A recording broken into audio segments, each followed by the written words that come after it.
Queridos amigos, que alegria pela nossa querida TV A Caminho da Luz. Nós estamos iniciando o programa Estudando as Obras de André Luiz, o livro Libertação. Hoje nós estaremos estudando o capítulo 12º, que é um capítulo muito instrutivo, Missão de Amor. Eu gostaria de convidar a você que está entrando pela primeira vez em nossa página, acompanhando o nosso estudo, você possa ir até o final do estudo de hoje, que esse capítulo vai ser dividido em 2 programas, mas que você pudesse começar desde o prefácio de Emmanuel. Já tem uma playlist e eu tenho a certeza que é importante começar desde o começo para você poder entender bem a história que nós estamos contando. Tudo bem com você, André Luiz? Tudo bem, querido Sérgio. Cumprimentamos o nosso telespectador, rogamos a Jesus, aos bons espíritos, que nos abençoe em mais esta oportunidade de estudarmos e aprendermos em torno das obras de André Luiz, em especial o livro Libertação. Capítulo 12. Missão de Amor. Voltando a casa, algumas horas transcorreram, tocadas, para nós, de singular expectativa. Entretanto, à noitinha, Saldanha manifestou o propósito de visitar o filho hospitalizado. Com espanto, reparei que o nosso instrutor lhe pedia permissão para que o acompanhássemos.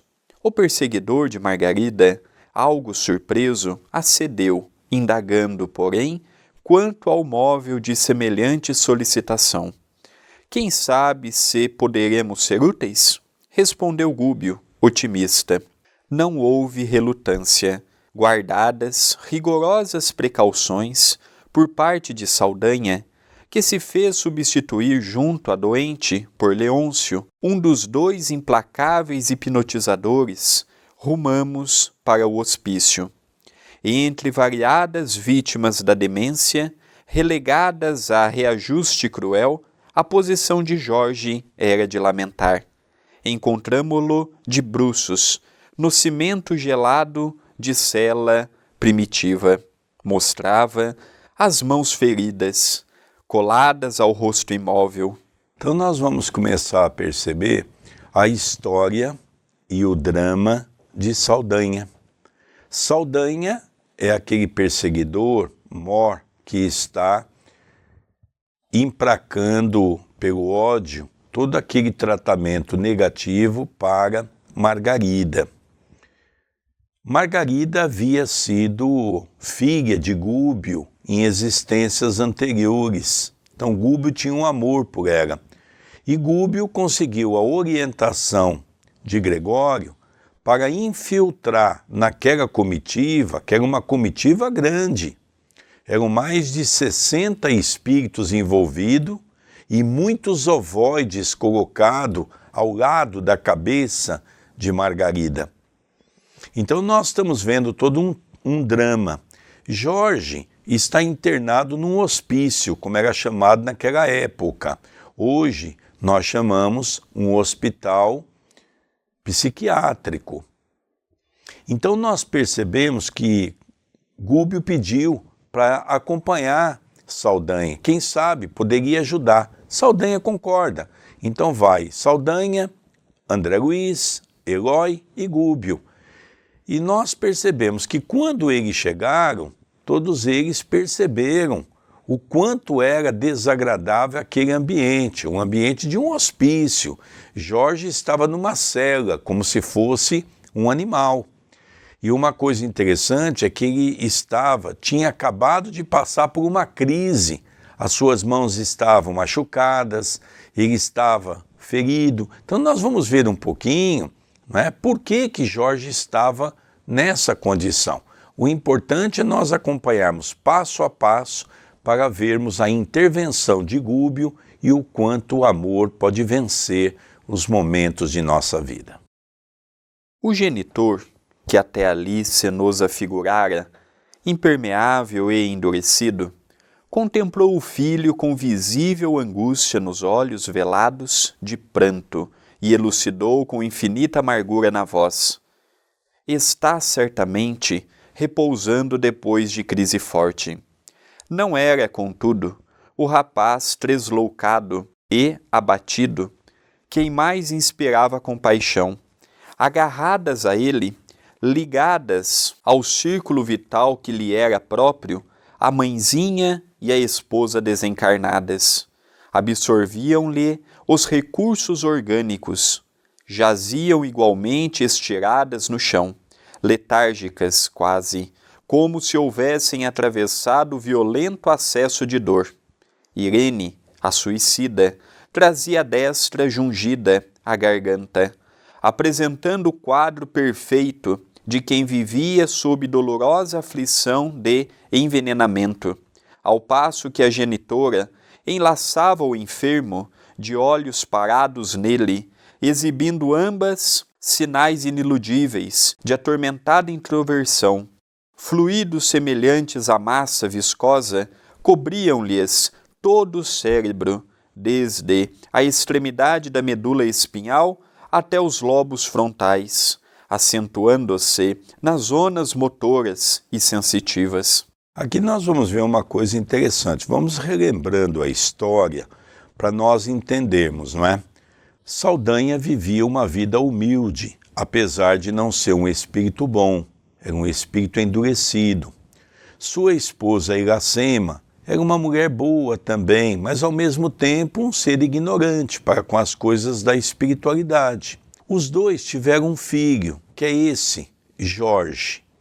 Jorge começou a trabalhar muito cedo. Por quê?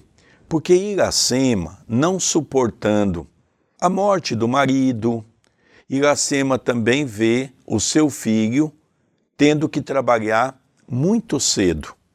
No serviço, Jorge conhece Irene, uma jovem, casam-se e têm uma filha.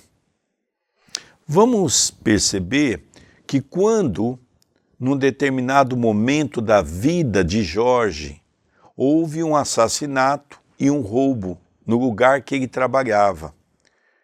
Mas quem cometeu foi uma pessoa que tinha recursos. Então jogaram toda a culpa em Jorge. Jorge foi preso, foi caluniado, foi espancado, foi julgado e ao mesmo tempo levado à cadeia. A mãe, Iracema, não suportando, desencarna de tristeza. Irene, a sua esposa, tendo uma filha, Irene também não suporta a dor. E ela toma então veneno e se suicida. É interessante o desenrolar de toda essa história, porque Saldanha tenta de toda maneira libertar Jorge, espiritualmente falando, e não consegue. O juiz que havia condenado Jorge, sabedor que estava fazendo um equívoco, consciente, numa noite onde esse juiz estava dormindo, Saldanha se apresenta a ele, ameaça ele, diz: olha, você condenou meu filho de maneira equivocada, eu vou te perseguir. O juiz, percebendo o erro que havia cometido, acaba então admitindo a neta, que é a filha de Jorge, na sua casa como uma serviçal, para dar a ela uma condição de comida e lugar para dormir. Só que essa moça começa a enfrentar grandes problemas, porque esse juiz tinha 2 filhos. Margarida, que é aonde Saldanha está perseguindo, e o irmão de Margarida, que começa a cobiçar aquela jovem, fazendo da vida daquela jovem um inferno. Então Saldanha não perdoava aquele juiz por ver o filho naquela condição aonde era uma coisa que ele não merecia. Não foi ele que cometeu o crime. Ele vai para o presídio e, não suportando, ele ficou louco. Então ele é levado para uma casa que é um manicômio. Por quê? Porque quem estava sugando as suas energias eram as 2 mulheres que agora nós estamos vendo que está ao lado dele, deixando ele dessa maneira. Irene, a sua esposa, e Iracema, sua mãe, que estão deixando ele nessa situação. Às vezes a gente fala de obsessão, a obsessão muitas vezes é provocada pelos próprios familiares. Elas estão conscientes do que elas estão fazendo? Não. Nós vamos ver daqui a pouco que elas nem sabem que desencarnaram. Mas aí vai entrar Gúbio e nós vamos então acompanhar tudo isso, né, André Luiz? Concentradas nas forças do infeliz, como se a personalidade de Jorge representasse a única ponte de que dispunham para a comunicação com a forma de existência que vinham de abandonar, revelavam-se integralmente subjugadas pelos interesses primários da vida física. Estão loucas, informou Saldanha, na intenção evidente de ser agradável.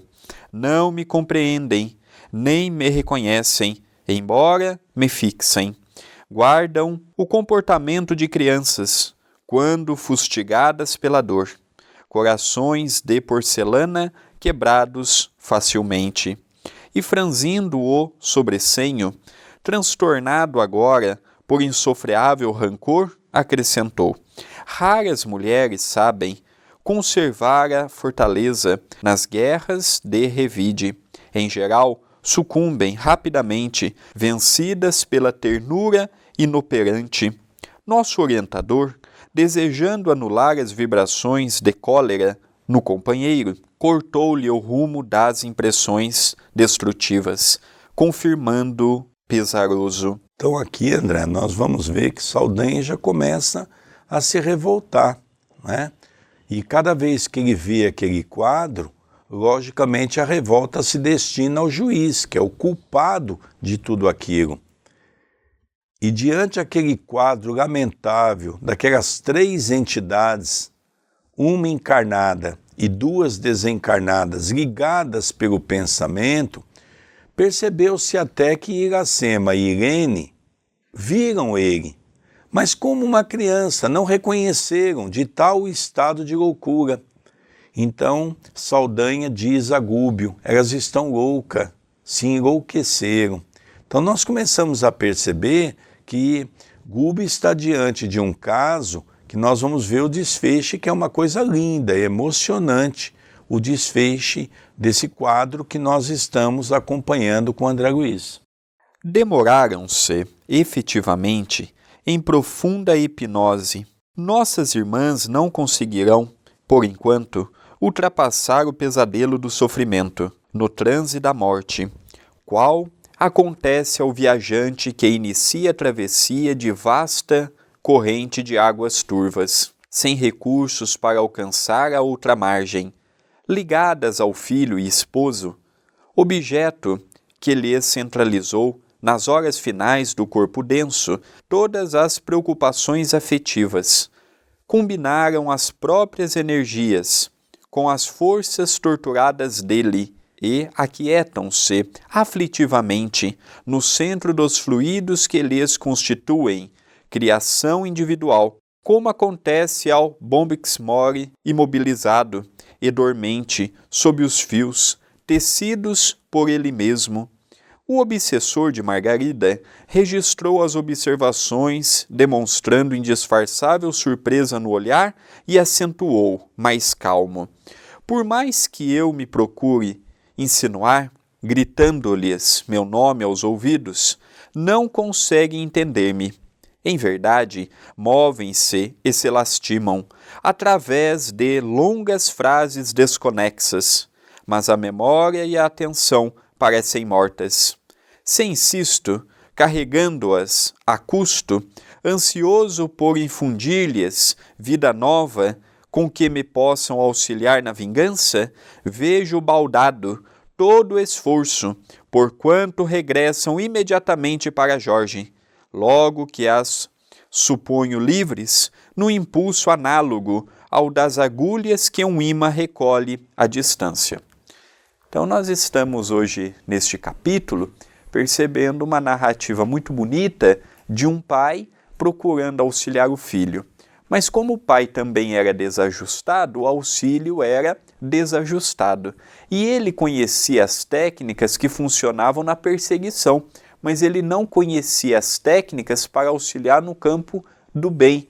Então, quando Gúbio diz a ele que elas estão hipnotizadas, que elas não estão compreendendo realmente o que ocorreu e o que ocorre, não estão tendo noção da gravidade do assunto, não estão percebendo que a atitude delas estão atrapalhando o Jorge, que ele poderia ficar ali gritando aos ouvidos delas o dia todo e elas não iriam perceber.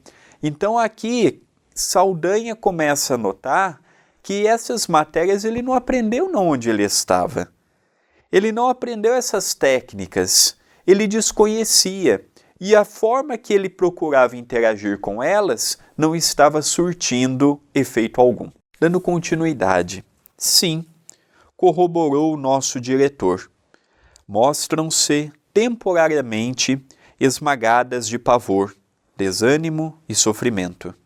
Pela ausência de trabalho mental contínuo e bem coordenado, não expeliram as forças coagulantes do desalento que elas mesmas produziram, inconformadas ante os imperativos da luta normal na terra, e entregaram-se com indiferença a deplorável torpor, dentro do qual se alimentam das energias do enfermo, drenado incessantemente nas reservas psíquicas. O doente, hipnotizado por ambas, vive entre alucinações e desesperos, naturalmente incompreensíveis para quantos o rodeiam. Com sincera disposição de servir, Gúbio sentou-se no piso cimentado e, num gesto de extrema bondade, acomodou no regaço paternal as cabeças das três personagens daquela cena comovente de dor e, endereçando o olhar amigo ao algoz da mulher que pretendia salvar, que observava espantadiço, indagou: Saldanha, permite-me algo fazer em benefício dos nossos? A fisionomia do perseguidor modificou-se. Aquele gesto espontâneo do nosso orientador desarmava-lhe o coração, emocionando-o nas fibras mais íntimas, a julgar pelo sorriso que lhe inundou o semblante até então desagradável e sombrio. Como não? Falou quase gentil, é o que procuro realizar inutilmente. Aqui nós temos alguns pontos que eu e o André Luiz podemos comentar um pouco, que é algo muito importante para as nossas reflexões. O André já comentou um pouco sobre isso há pouco, mas acho que vale a pena nós ampliarmos esse comentário. Quem trabalha no mal, os hipnotizadores, logicamente eles não conhecem a técnica para trabalhar com a hipnose no campo do bem. São técnicas diferentes. Por que técnicas diferentes? Porque nós vamos colocar o que nós temos dentro do nosso pensamento e dentro do nosso coração. Saldanha não poderia resolver aquele problema porque ele não tem amor no coração. O que Saldanha tem no coração é raiva, ódio, mágoa. Então ele sabia manipular as energias que ele adquiriu ao longo do tempo através do magnetismo no campo do mal. Ele não tinha noção como ajudar Jorge, Irene e Iracema. Ele não sabia como fazer isso. Então Gúbio pede licença a ele: Saldanha, você permite que eu possa ajudar? Lógico que todo marido, toda esposa, todos os filhos vão concordar quando nós amamos alguém, e se alguém tem algum problema e alguém se predispõe a auxiliar. Lógico que nós vamos concordar. Lógico, Gúbio, pode sim. Gúbio sentou no chão, começa a afagar aquelas três cabeças que estavam interligadas por aquela vibração pesada e densa que já foi mencionado, e começa a afagar a cabeça de Jorge, depois ele afaga a cabeça de Irene, depois ele afaga a cabeça de Iracema, e eles já vão começando a sentir aquelas vibrações de amor. Então ele está ali, fazendo isso. Agora nós vamos ficar surpresos, porque Gúbio tem que entrar no assunto, porque Gúbio tem que fazer prece. Gúbio tem que usar o magnetismo para o campo do bem. E até então, Saldanha tinha uma ideia que Gúbio era um espírito da mesma natureza que ele.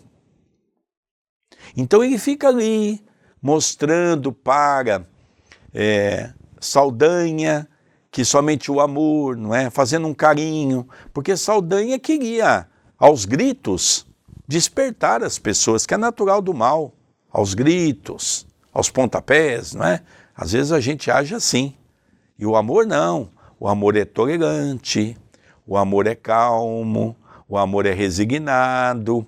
Então nós vamos começando a perceber que é um tratamento que ali vai se iniciar, aonde vai resolver o problema dos três, porque tem que haver uma separação dos três. E tem que ser uma entidade de uma voltura espiritual muito grande para resolver uma situação daquela magnitude. Porque tanto Iracema quanto Irene não era o espírito que queria prejudicar Jorge, de maneira nenhuma. Uma era a mãe, amava Jorge. A outra era a sua esposa, que não suportou ver o sofrimento do marido e, diante de um estado emocional, se suicida. Então elas estavam ali, presas magneticamente naquele quadro. Então muitas vezes, dentro da nossa própria casa, tem pessoas que muitas vezes estão até acamadas. E a gente diz, são os obsessores. Às vezes não, são próprios familiares que estão ali envolvendo aquela criatura, que pessoas que não conhecem os limites do amor e da sensibilidade, estão ali aprisionadas também, até que alguém, um determinado momento, possa os auxiliar. Então, olha que coisa interessante, né, André? E aqui nós vemos a queda de dois homens totalmente diferentes. Gregório caiu pela inteligência e Saldanha caiu pelo sentimento. Apesar de Saldanha estar obscurecido pelo ódio, pela raiva, pelo rancor, e quando passou pela terra não ter alimentado uma fé, uma esperança, uma crença, nós vamos perceber que a conversão de um espírito desse é mais fácil do que de um espírito que cai pela inteligência. Porque agora nós vamos perceber o auxílio a Iracema, o auxílio a Irene, o auxílio ao próprio Jorge, e isso já vai trazer para Saldanha um reconforto. E aquele ódio implacável que ele tinha pelo pai de Margarida já vai dando asos para um outro sentimento. Vai perdoar? Não. Vai esquecer imediatamente? Não. Mas ele também não tem predisposição a ficar 700, 800 anos naquela senda como estava, por exemplo, Gregório.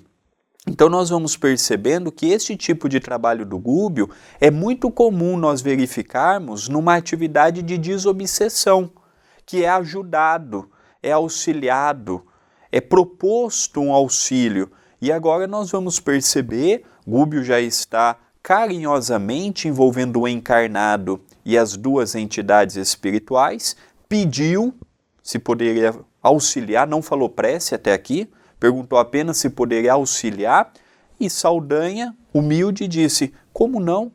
Eu estou tentando fazer isso esses anos todos e não tenho conseguido, quem sabe você não pode me auxiliar. É interessante também, né, para você dar continuidade na leitura, quando Kardec pergunta sobre a questão do espírito endurecido em O Livro dos Espíritos, os espíritos respondem que a criatura, por mais endurecida que seja, ela sempre ama alguém. Por mais que nós estamos vendo uma ação de Saldanha com toda aquela perversidade, com todo aquele ódio, com toda aquela mágoa, nós estamos vendo Saldanha aqui sob dois aspectos. O Saldanha, aquele homem voltado para as perseguições por ter o coração ferido, E agora nós estamos vendo Saldanha na condição de uma criança, quando está vendo a possibilidade de alguém ajudar aqueles que são mais caros para a sua alma, ele então começa a mudar o seu padrão vibratório. Veja que coisa interessante, não é? Então o amor é algo que todos temos. Alguns amam um pouco mais, outros amam um pouco menos, mas fato é que todos nós temos a sensibilidade do amor. E é esse o caminho que vai nos levar à nossa evolução.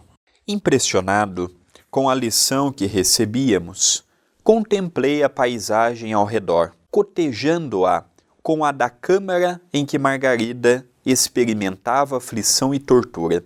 Os impedimentos aqui eram muito mais difíceis de vencer. O cubículo transbordava imundície.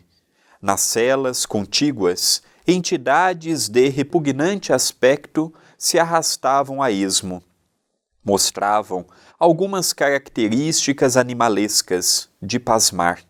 A atmosfera, para nós, se fizera sufocante, saturada de nuvens, de substâncias escuras, formadas pelos pensamentos em desequilíbrio de encarnados e desencarnados que perambulavam no local, em deplorável posição. Então aqui, André, ele tenta descrever o horror daquela cela.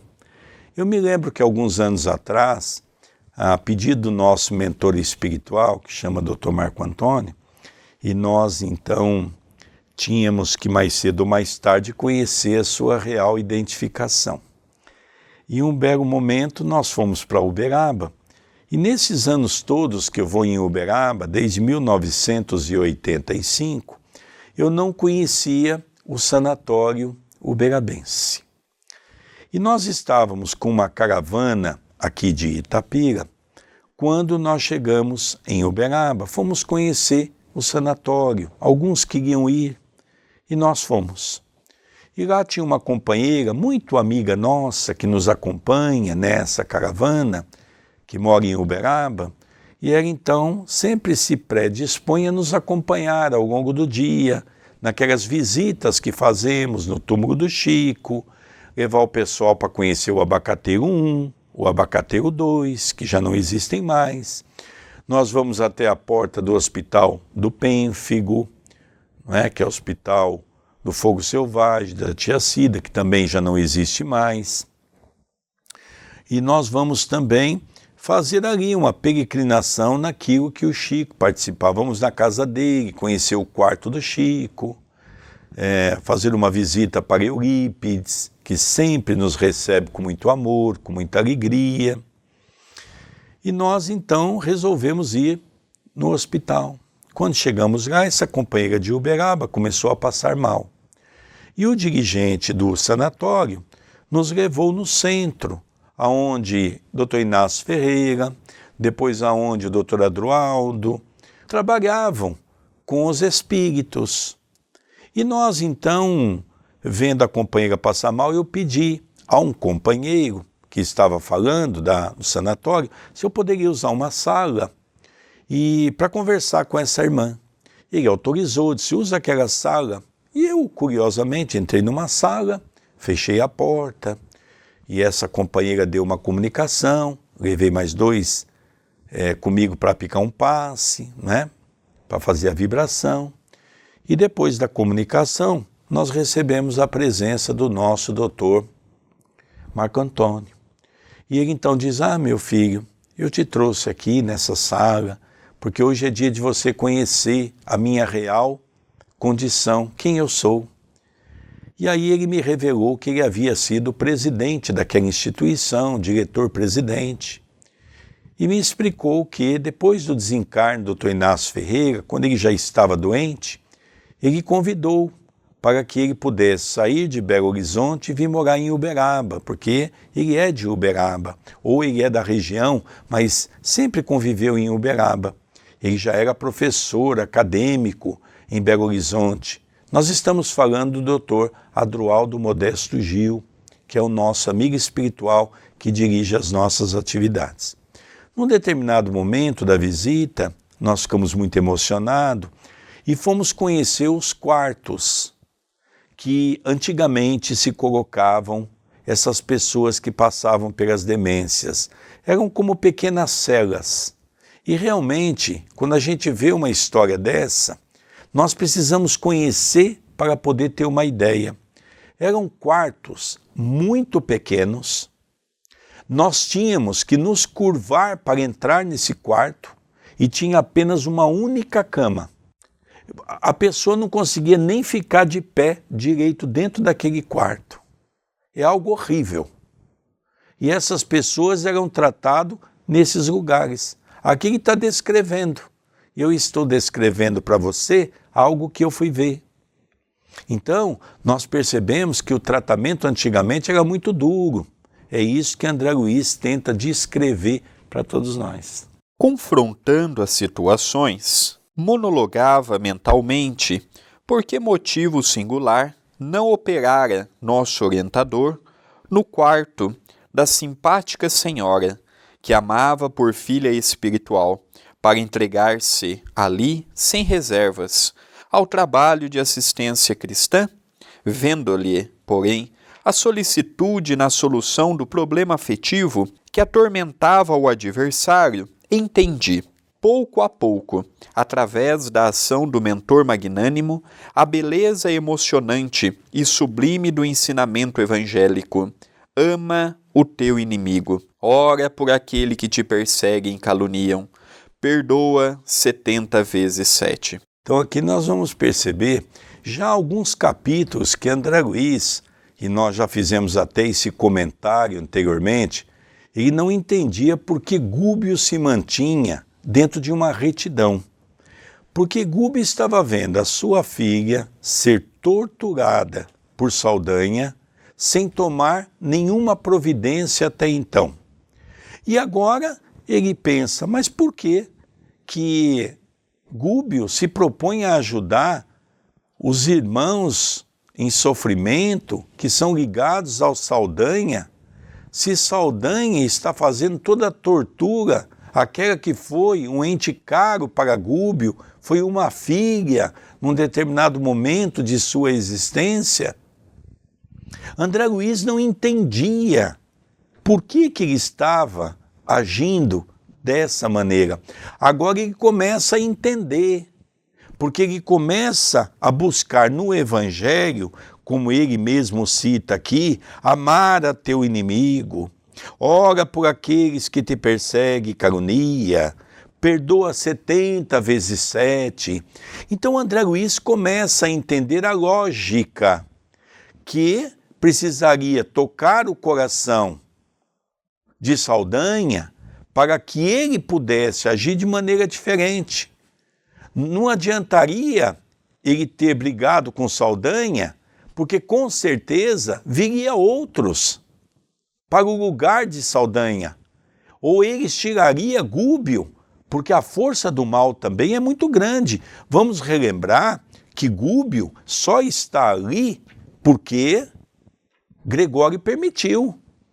Porque tem muitas pessoas que acham que os espíritos superiores vêm, participam de tudo, podem mexer com as coisas. Não é assim que funciona. Ninguém tem o direito de mexer no destino do outro por aquilo que ele cometeu de crime no passado. Nós estamos vendo aqui, todos esses personagens são espíritos equivocados. Margarida não é uma boa pessoa, como a sua família. Saldanha ainda não é uma boa pessoa, com toda a sua família. São espíritos que são como nós, que também ainda não somos bons. Mas estamos à busca do nosso aperfeiçoamento. Então Gúbio é um ser inteligente, amoroso, que sabe o momento certo de agir, não pela força, porque a força não resolve nada, pelo amor. Essa é a arma mais poderosa que Jesus deixou ao homem na terra. Gúbio, sob nosso olhar comovido, afagava a fronte das 3 entidades sofredoras, parecendo liberar cada uma dos fluidos pesados que as entorpeciam, em profundo abatimento, decorrida por meia hora, na evidente operação magnética de estímulo, endereçou novo olhar ao verdugo de Margarida, que lhe assinalava os mínimos gestos. Com dobrada atenção interrogou: Saldanha, não te agastarias se eu orasse em voz alta? Aqui já começa a complicar as coisas, não é? No bom sentido falando. Porque agora Saldanha, diante daquela pergunta, Saldanha percebe, opa, mas espera aí, fazer prece? Saldanha não sabia o que era isso. Pelo contrário, Saldanha não aceitava esse tipo de coisa. Então Gúbio, carinhosamente envolvendo, diz, olha Saldanha, eu tenho uma técnica aqui, mas para usar essa técnica, eu tenho que fazer uma prece em voz alta. Porque, logicamente, a prece, Gúbio queria atingir o coração de Saldanha também. Então nós percebemos a lógica, não é, com que foi colocado. Veja o respeito dos espíritos superiores. Saldanha, você permite que na minha técnica eu possa fazer uma prece em voz alta? Vamos ver o que Saldanha responde. A pergunta obteve os efeitos de um choque. Fez o interpelado, surpreendido. Acreditas em semelhante panaceia? Mas, sentindo-nos de pronto, a infinita boa vontade aduziu confundido. Sim, se querem. Então aqui agora nós começamos a perceber, quer dizer, é aquela velha história que acontece comigo, acontece com o André, acontece com todos nós. Na hora em que a coisa aperta, na hora do momento difícil, ai meu Deus, ai Nossa Senhora, aí todo mundo lembra do rosário. É verdade isso ou não é? Nós temos uma vida, às vezes, totalmente avulsa. Quando nós nos vemos numa situação complicada, nós lembramos de tudo quanto é santo. Lembramos em fazer prece, lembramos em fazer uma oração, lembramos em fazer um terço, lembramos em ir numa igreja. Nós não somos assim? Façamos uma reflexão. Quando Saldanha se viu na possibilidade de alguém que está propondo a ele um auxílio, mas tem que ser de uma outra maneira, por isso que ele diz, você acredita nessa panaceia? Ou seja, você acredita nessa bobagem? Você acredita que isso vai ter efeito? Ele diz, vamos tentar. E lógico que quando Saldanha vê a possibilidade de um auxílio, tudo serve. Não, permito. E aí nós vamos ver então o desenrolar desse momento maravilhoso e magnífico. Nosso instrutor valeu-se daquele minuto de simpatia e, alçando o pensamento ao alto, deprecou, humilde. Senhor Jesus, nosso divino amigo, há sempre quem peça pelos perseguidos, mas raros se lembram de auxiliar os perseguidores. Em toda parte, ouvimos rogativas, em benefício dos que obedecem. Entretanto, é difícil surpreendermos uma súplica em favor dos que administram. Há muitos que rogam pelos fracos, para que sejam, a tempo, socorridos. No entanto, raríssimos corações imploram concurso divino para os fortes, a fim de que sejam bem conduzidos. Senhor, tua justiça não falha, conheces aquele que fere e aquele que é ferido. Não julgas pelo padrão de nossos desejos caprichosos, porque o teu amor é perfeito e infinito. Nunca te inclinaste tão somente para os cegos, doentes e desalentados da sorte, porque amparas, na hora justa, os que causam a cegueira, a enfermidade e o desânimo. Se salvas em verdade as vítimas do mal, buscas igualmente os pecadores, os infiéis e os injustos. Não menoscabaste a jactância dos doutores e conversaste amorosamente com eles no templo de Jerusalém. Não condenaste os afortunados, e sim abençoaste-lhes as obras úteis. Em casa de Simão, o fariseu orgulhoso, não desprezaste a mulher transviada, ajudaste-a com fraternas mãos, não desamparaste os malfeitores, aceitaste a companhia de 2 ladrões no dia da cruz. Se tu, mestre, o mensageiro imaculado, assim procedeste na terra, quem somos nós, espíritos endividados, para amaldiçoarmos-nos uns aos outros? Acende em nós a claridade do entendimento novo, auxilia-nos a interpretar as dores do próximo por nossas próprias dores. Quando atormentados, faze-nos sentir as dificuldades daqueles que nos atormentam, para que saibamos vencer os obstáculos em teu nome. Misericordioso amigo, não nos deixes sem rumo, relegados à limitação dos nossos próprios sentimentos. Acrescenta-nos a fé vacilante, descortina-nos as raízes comuns da vida, a fim de compreendermos, finalmente, que somos irmãos uns dos outros. Ensina-nos que não existe outra lei fora do sacrifício que nos possa facultar o anelado crescimento para os mundos divinos. Impele-nos a compreensão do drama redentor a que nos achamos vinculados.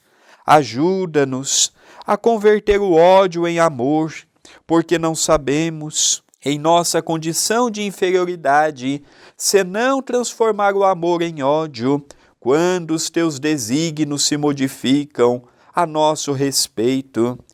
Temos o coração chagado e os pés feridos na longa marcha através das incompreensões que nos são próprias, e nossa mente, por isto, aspira ao clima da verdadeira paz, com a mesma aflição, porque o viajor, extenuado no deserto, anseia por água pura. Senhor, infunde-nos o dom de nos ampararmos mutuamente.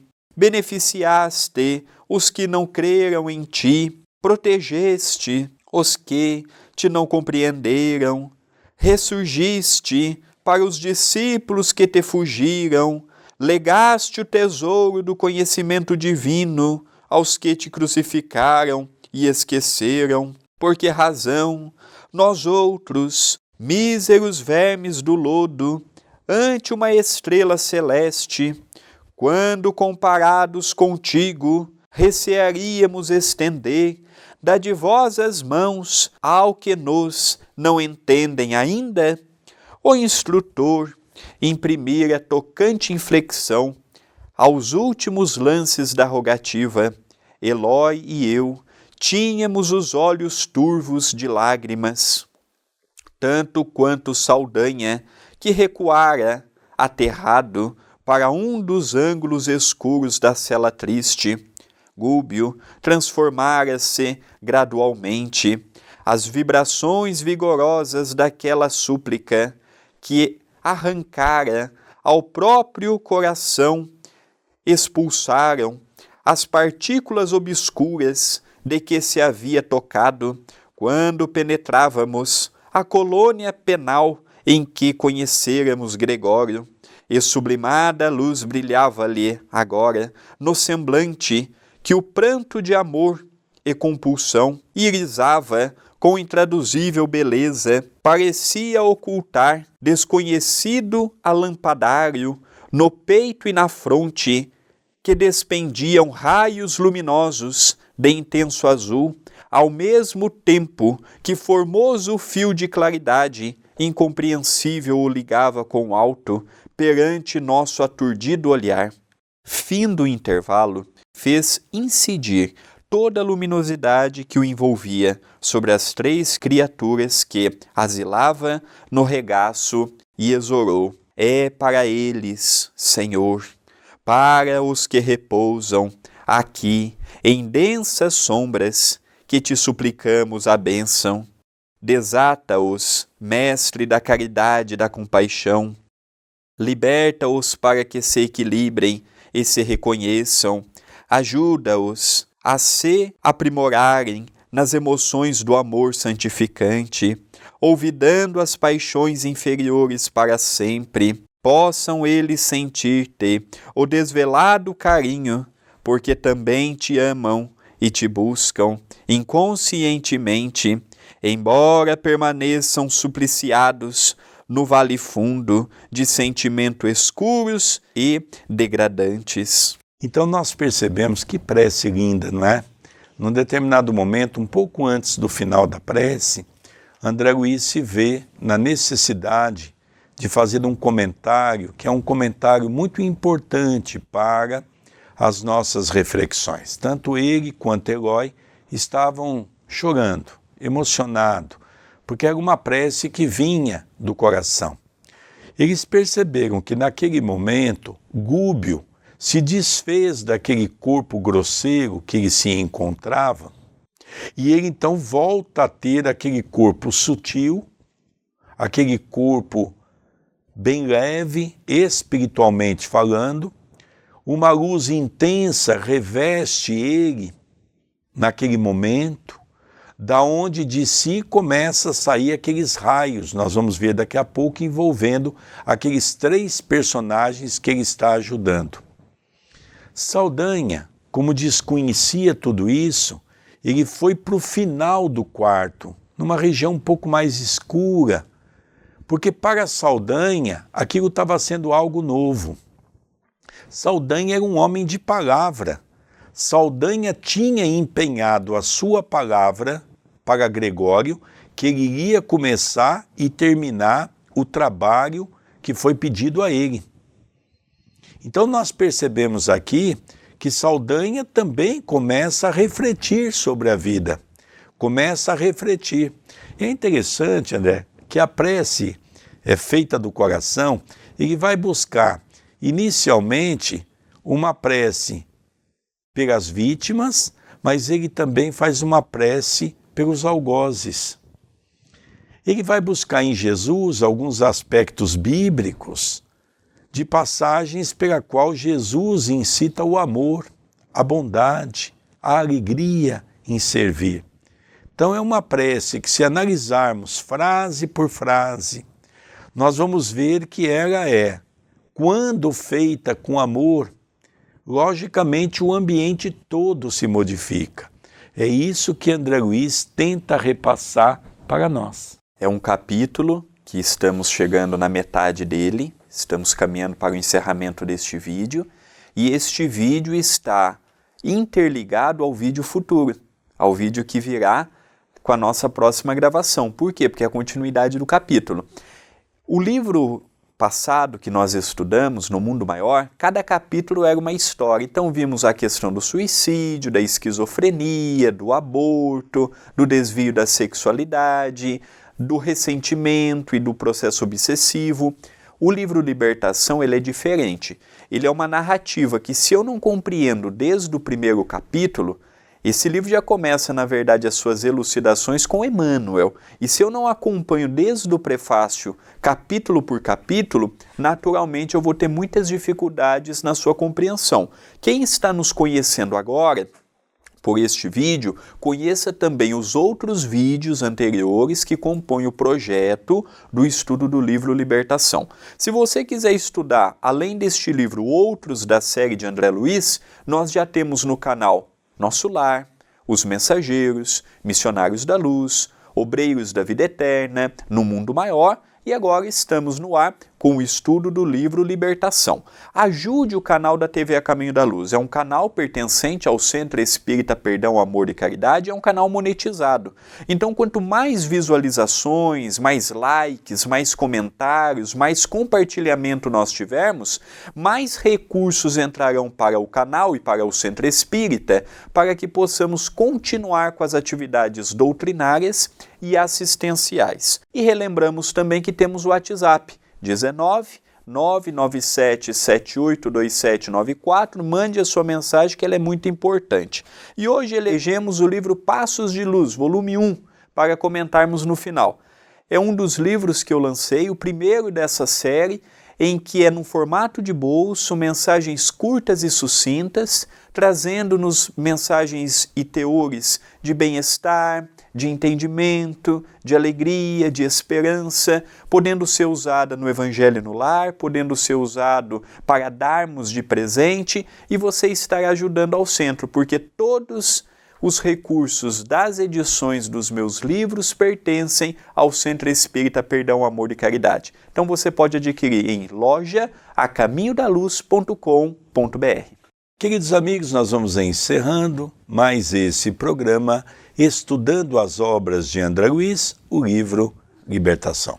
A nossa gratidão pela sua audiência e pelas mensagens que temos recebido, que para nós é muito importante. Um beijo e até o próximo programa. Até o nosso próximo programa.